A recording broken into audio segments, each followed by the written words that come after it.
সুপ্রিয় ভিউয়ার্স, আসসালামু আলাইকুম। আশা করি সবাই সুস্থ আছেন, ভালো আছেন। তো আমি কিছুদিন আগে এই গাড়িটার একটা রিভিউ করেছিলাম। তো গাড়িটার নাম্বার ছিল ঢাকা মেট্রো 519546। গাড়িটা পরিপাটিভাবে টিপটপ কন্ডিশনে সাজানো গোছানো ছিল। গাড়িটার সঙ্গে কোথাও কোনো প্রকার কাজকাম ছিল না, শুধু ডান পাশে এতটুকু আঁচড় ছিল। তো গাড়িটা বিক্রি হয়ে গেল। গাড়িটা চলে গেল কুষ্টিয়া থেকে ঝিনাইদহ জেলায়। যেই ভাইরা মূলত ভিডিও দেখে এসেছিল সেই ভাইদের মুখ থেকে কিছু কথা শুনবো। যদিও বৃষ্টি হচ্ছে, যার কারণে আমি গাড়িটা ভালোভাবে দেখাইতে পারলাম না। তো এই ভাইরাই মূলত গাড়িখানা ক্রয় করলো। তো ভাই, গাড়ি তো আপনি ক্রয় করলেন, না?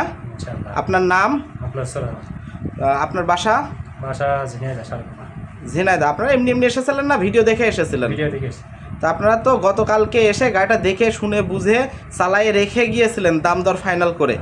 তো আজকে রবিবার, ব্যাংক টাইম খোলার পরে আপনারা ক্যাশ টাকা দিয়ে গাড়িটা নিয়ে যাচ্ছেন, তাই তো? এখানে গাড়ির লেনদেন করতে তো কোথাও কোনো প্রকার সমস্যা হয় নাই?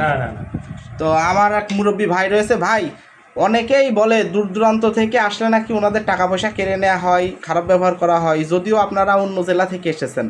তো এখানে আসার পরে কি এরকম কোনো কিছু মনে হয়েছে? না, আপনাদের টাকা পয়সা লেনদেন করতে তো কোথাও কোনো প্রকার সমস্যা হয় নাই? আপনারা ক্যাশ টাকা নিয়ে গাড়িটা নিয়ে যাচ্ছেন। তো কাগজপত্র তো সব আপনাদেরকে বুঝাই দিয়েছি। ঠিক আছে, কাগজপত্র সব বুঝাই দিয়েছি। তো যে সকল ভাইরা অনেক দূর দূরান্ত থেকে আসতেছে, তারা কি আমার কাছে নিশ্চিন্তে আসতে পারে? এখানে আসলে কোথাও কোনো প্রকার সমস্যা হবে না? তো ভাইদের মুখ থেকে শুনলেন।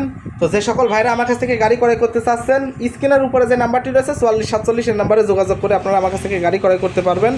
তো আমার কাছ থেকে গাড়ি ক্রয় করতে হলে অবশ্যই আপনাদেরকে ধৈর্য সহকারে অপেক্ষা করতে হবে। ধৈর্য সহকারে অপেক্ষা করলে বাজার ছাড়াও 2, 4, 10, 20, 50 টাকা কম বেশি করে গাড়ি মিলাই দিতে পারবো। তো যে সকল ভাইরা এখন আমার চ্যানেলটি সাবস্ক্রাইব করেন না, দয়া করে সাবস্ক্রাইব করে আপনাদের পাশে রাখবেন। সবাই সুস্থ থাকবেন, ভালো থাকবেন। আসসালামু আলাইকুম।